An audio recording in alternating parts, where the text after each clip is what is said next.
All right, another something I noticed that was embedded in a question, it was just a side comment. I think the individual was going into the lawn mowing, the maintenance side of the business, so not necessarily landscape, but maintenance. I mentioned that, is organic fertilization a good side of the business to be in? I actually think it is. We're not organic yet. We're trying to be as much of that as we can. And so I want to just mention a couple things. Organic is not easy. That's our and looking at the marketplace, that's our take on it. A lot of guys say they're organic, they're not really organic, or just part of their program's organic. I have great respect for anyone that's running a business selling a true 100% organic service. If they're making money doing it and they're building a client base, fantastic. I think you're moving ahead of a trend that's coming, and I think you're very wise, and I think it's a very good practice. So I would encourage anyone that can figure that business model out to pursue it.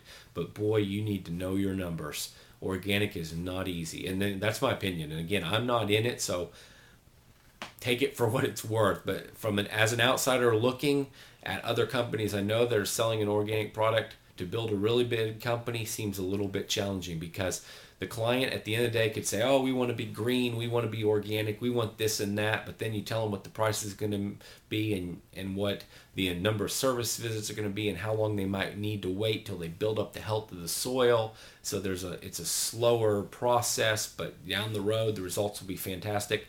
Wow, you lose a lot of clients right there. Or they get started with you and then they expect magic and they cancel on you. And organic is an investment.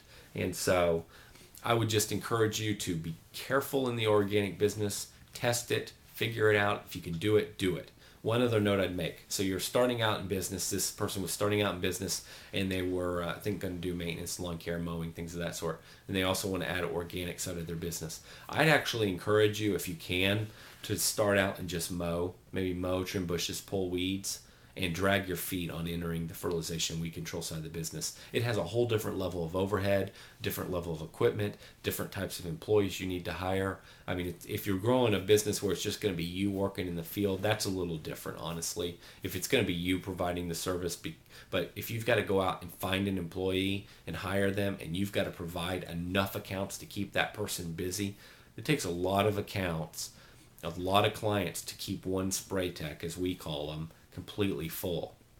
And so how are you going to sell all those clients fast enough to cover the overhead of their salary, the truck, the spray rig, and just everything that goes into that side of the business? So I think the best way to enter this fertilization weed control side of the business, be it organic or the traditional route, is to build up your maintenance side of the business first on the mowing side. And if you want to sell back and do some fertilization, that's fine. But where you get into the great expense is when you get into the weed treatments and the pre-emergence and all of that. So I would be inclined, having been through this, to first build your maintenance business on the lawn mowing side. When you have a nice big client base that you can go sell fertilization and weed control back into, enter the market at that point. I think it's the easiest, least expensive path. I know that when we started, we jumped right into fertilization weed control with lawn mowing. And that fertilization weed control side of our business really was sucking some of the profit out of our business, because we just couldn't get the accounts that it took to fill up a spray crew that fast. We were still learning the game of business, or learning the game of the lawn care business, and we were still figuring things out. And we just couldn't get there fast enough. So there was a bit of an investment. And then also, the other problem with fertilization weed control is typically you can have, it takes several people to mow, be on a mowing crew, so you have a little bit of backup. If a guy didn't show up, at least you got, a couple other guys on the crew. If you got multiple crews, if one guy didn't show up, it doesn't completely take you down. Fertilization weed control, you need so many accounts to have 2 spray techs.